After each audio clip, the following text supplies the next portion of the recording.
Shout out to the homie Mylly for prompting this video, so let's talk about it. Dr. Solar, man of the atom. Dr. Solar was a regular scientist, right, who got caught up in an accident, and the combination of radiation and a miniature black hole gave him godlike abilities. Dr. Solar is an energy manipulator of the highest order, and you'll often hear him say, if you control energy, you control everything, because everything is energy. To get a better understanding of what Dr. Solar means, he has taken people to the quantum continuum, which is basically the backstage of reality. From here, you can see that everything is energy. Space-time is energy, organized into patterns. See the weave? Yes, but is this real? I mean, there is a much closer relationship between imagination and the nature of reality than we imagine. We imagine this world, and it is? No, we fail to imagine, and we are punished with reality. We fail to imagine, and so there is matter with edges and hardness, length, breadth, and depth. We fail to grasp our oneness with space-time, which is matter, which is us, and so the world is imposed upon us. The organization of energy that constitutes our mind is the part that's real. The corporeal part is the waste product of an insufficient thought, our lack of understanding, congealed around us. We are energy, all is energy. We give it meaning or fail to. Because everything is energy, Solar can do things like move his body outside of the time flow to effectively stop time.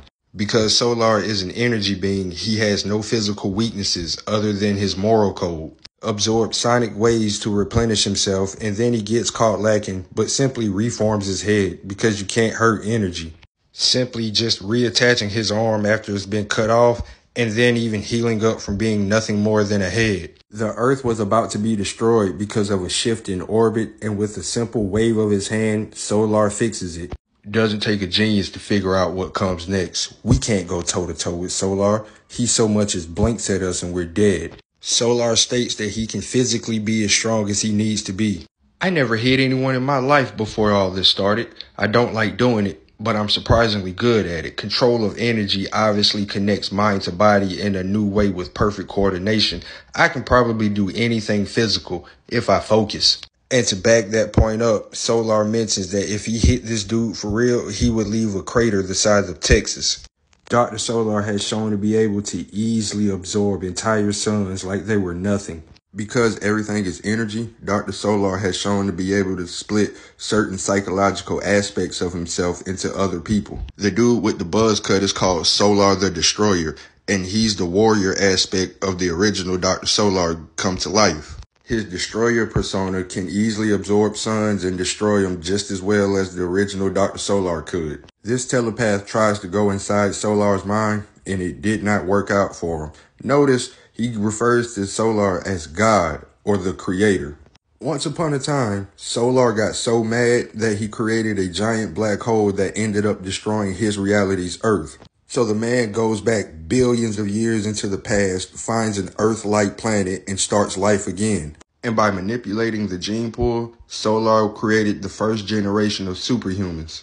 And now we see why Solar was referred to as the creator or God. Confirmation that Solar did in fact create the superheroes of the Valiant universe. Solar again mentions how he can easily destroy and create planets. Nuclear physicist Phil Selesky was transformed by an experimental reactor into a being of pure energy, able to command the fundamental forces of space-time. He becomes a godlike being known as Solar.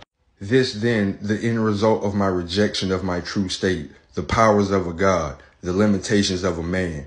Solar holds back because he knows he's a god. So if you take Dr. Manhattan, mix in a little Silver Surfer, and sprinkle in a little Reed Richards on top of that, you got Dr. Solar. It would honestly take damn near a week to go through all his powers and feats, but just understand there's literally nothing this man can't do.